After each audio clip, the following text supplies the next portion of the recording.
आपदा में खोई 5 साल की बच्ची 8 साल बाद मिली अपने परिवार को। महादेव का ऐसा चमत्कार कि सुनकर आप लोगों के रोंगटे खड़े हो जाएंगे। महादेव का आशीर्वाद आपने जिन भक्तों पर होता है वे कभी निराश नहीं होते। भगत चाहे संकट की स्थिति में हो या सुख की घड़ी में, महादेव हमेशा अपने भक्तों के आसपास ही रहते हैं। ना जाने केदारनाथ की भूमि में कहानियां घटनाएं ऐसी है जो हमें इस भूमि में महादेव का होने का एहसास कराती है। अब चाहे लाखों खराब परिस्थितियां आए, महादेव ने अपने हमेशा भक्तों की रक्षा की। आज की घटना महादेव का चमत्कार से भरी हुई है। उससे पहले अगर आप महादेव के सच्चे भक्त हो, कमेंट बॉक्स में हर हर महादेव जरूर लिखें। अगर आप दा डमरू यूट्यूब चैनल पर नए हो तो चैनल को सब्सक्राइब जरूर करें। यह घटना है राजस्थान के रहने वाली एक लड़की सुहानी की। सुहानी की शादी को 6 साल हो गए थे और अब तक संतान प्राप्ति से वंचित।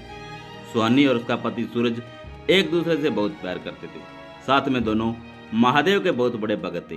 सुहानी सालों से अस्पतालों के चक्कर काट रही थी कि कहीं तो उसकी समस्याओं का हल निकल जाए, पर शादी के 6 साल बाद भी उसे कोई आस नजर नहीं आई तो उसने एक ज्योतिषी के पास जाना तय कर लिया।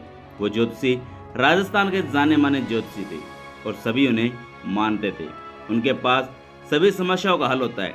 सुहानी भी अपने किस्मत आजमाने के लिए उनके पास चलेगी। उसका हाथ देखकर उन्होंने कहा, जल्दी तुम्हारी एक बेटी होगी। इस महीने और ये बात सुनकर सुहानी और उसका पति सूरज दोनों बहुत खुश हुए। आखिर महादेव से मांगी उनकी आस पूरी हुई। ज्योतिषी ने एक बात बताई, 5 साल की उम्र तक उसे संभाल कर रखना, कभी भी तुम्हारी बेटी तुमसे दूर हो सकती है।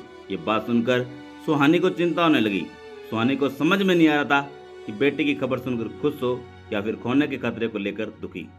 सुहानी के पति ने उसे समझाया, हमें चिंता करने की कोई जरूरत नहीं है, हम उसे खुद से दूर नहीं होने देंगे तो वह कहीं नहीं जाएगी। देखते ही देखते 9 महीने बीत गए और उसकी प्यारी सी बेटी ने जन्म लिया। सुहानी बहुत खुश थी। उसे मानो जीवन में बहुत ही बड़ी खुशी मिली। वह रोज महादेव का शुक्रिया अदा करती थी। साथ ही राजस्थान के एक बहुत बड़े मंदिर में जाकर उसने महादेव से उसकी बेटी की रक्षा की कामना की और कहा कि यदि उसकी बेटी 5 साल तक सुरक्षित रही तो उसे लेकर केदारनाथ जरूर आऊंगी। धीरे धीरे उसकी बेटी 5 साल की हो चुकी है, सही सलामत अपने परिवार के साथ है। लेकिन रात में जब सुहानी सोई हुई थी तो उसने सपने में उस ज्योतिषी को देखा और कहने लगा कि महादेव ने रक्षा की है तुम्हारी बेटी की और तुम अपना वादा निभाओ। कि सुनते सुहानी अचानक अपने बिस्तर से उठी और उसने याद आया कि उसने मन्नत मांगी थी और वह मन्नत पूरी ना करने पर महादेव गुस्सा हो जाएंगे।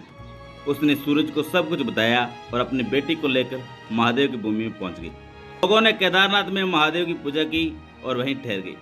सुहानी और सूरज अपनी बेटी के साथ उस रात वहां पहुंचे थे। वह रात आपदा की रात थी। बादलों ने अपना रुख बदलना शुरू कर दिया। मंडावरी नदी अपने चरम पर थी। मंदिर में पूजा करने के बाद वहां से सभी लोग भागने लगे ताकि अपनी जान बचा सके। सुहानी और सूरज भी सभी अपनी जान बचाने निकल पड़े। तभी सुहानी को एहसास हुआ कि उसकी बेटी उसके पास नहीं है। आसपास ढूंढने लगी, चिल्लाने लगी। मंदिर के कपाट भी बंद हो चुके थे। सुहानी सभी जगह ढूंढने लगी पर उसे उसकी बेटी कहीं नहीं मिली। महादेव से रो रो कर विनती करने लगी। किस तरह सुहानी को समझा बुझाकर सूरज अपने घर लेकर आए। सुहानी की बेटी वही मंदिर में मूर्ति के पीछे छिपकी थी और इसलिए किसी ने उसे देखा ही नहीं। वह 5 साल की बच्ची अपने माँ बाप को वहां ना पाकर खूब रोने लगी। तभी एक साधु उसके पास आया, उसे सही सलामत अपने साथ अपने घर ले गए। उस साधु ने सुहानी की बेटी की रक्षा की और अगले 8 सालों तक देखरेख करते हुए उसका ख्याल रखा, उससे पढ़ाया। सुहानी की बेटी अब 13 साल की हो चुकी थी। उसके मन में अपने माँ बाप की धुंधली तस्वीर थी। वे जानती थी कि आपदा के कारण यहाँ फंस गई थी। उसने एक दिन गुरुजी से अपने परिवार के पास जाने की आसल गई। उस साधु ने ना जाने कहां से उसके परिवार का पता लगा लिया। सुहानी की बेटी को उसके पास ले जाने के लिए निकल पड़ी। वहीं सुहानी अपनी बेटी से बिछड़ने के कारण अत्यंत दुखी रहने लगी। उसने हंसना बातें करना छोड़ दिया था।